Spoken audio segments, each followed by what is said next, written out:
ઝઘડે દુષ્કર્મમાં ભોગ બનનારી આપણી દીકરી છેલ્લા એક સપ્તાહથી મોત સામે લડી રહી હતી અને આ જંગમાં હારીને જ્યારે એના મોતના સમાચાર સાંભળવા મળ્યા ત્યારે આપણે સૌ ખૂબ દુઃખી થયા છે। ત્યારે એમની માતા પિતા એમના પરિવાર પર શું ગુજરતી હશે એ સંવેદના સાથે આપણે સૌએ વિચારવું પડશે।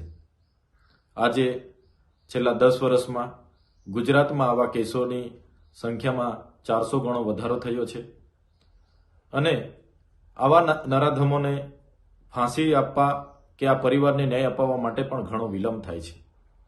આજે પોક્સો જેવા 4375 કેસો આજે કોર્ટોમાં પેન્ડિંગ છે। 2019 ઓક્ટોબરમાં સ્પેશિયલ ફાસ્ટ ટ્રેક કોર્ટો બનાવવામાં આવી ગુજરાતમાં। આ કોર્ટોમાં પણ 912 જેટલા કેસો આજે પેન્ડિંગ છે।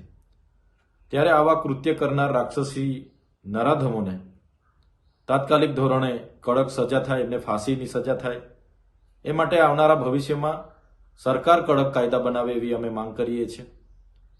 સાથે કોઈ પણ દીકરી સાથે આવી ઘટના નહીં જ ઘટવી જોઈએ। છતાંય કોઈ બીજા રાજ્યોમાં આવી ઘટના ઘટે છે, આપણા મુખ્યમંત્રી, ગૃહમંત્રી અને બીજા મંત્રીમંડળ એ રાજ્યોના સરકારોને સલાહ આપવા માટે બહાર આવે છે, લાંબા લાંબા ટ્વીટ કરે છે, કેન્ડલ માર્ચો તમામ વિસ્તારોમાં કાઢવામાં આવે છે।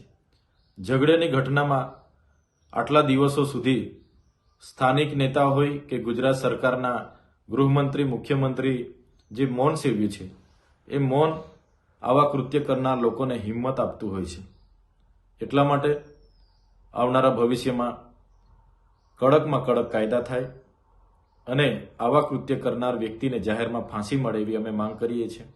આપણે એક બાજુ મહિલા સુરક્ષાની વાત કરીએ છીએ, બેટી બચાવ બેટી પઢાઓની વાત કરીએ છીએ, પણ જે ગુજરાતમાં છેલ્લા 1 વર્ષમાં 648 જેવી આવી ઘટનાઓ ઘટી છે એ આપણી બરવી વાસ્તવિકતાઓ છે જે આપણે બધાએ સ્વીકારવાની છે અને આવનારા દિવસોમાં આવી ઘટનાઓ પર રોક કઈ રીતના લગાવાય એ બાબતે આપણે બધાએ ગંભીરતાથી વિચારવું પડશે અને એના પર નિયંત્રણ આવે એ પ્રકારની બધા જ લોકોએ આવનારા ભવિષ્યમાં પહેલ કરવી પડશે અને સરકાર આ બાબતે ગંભીરતાથી વિચારે એવી અમે માંગ કરીએ છીએ।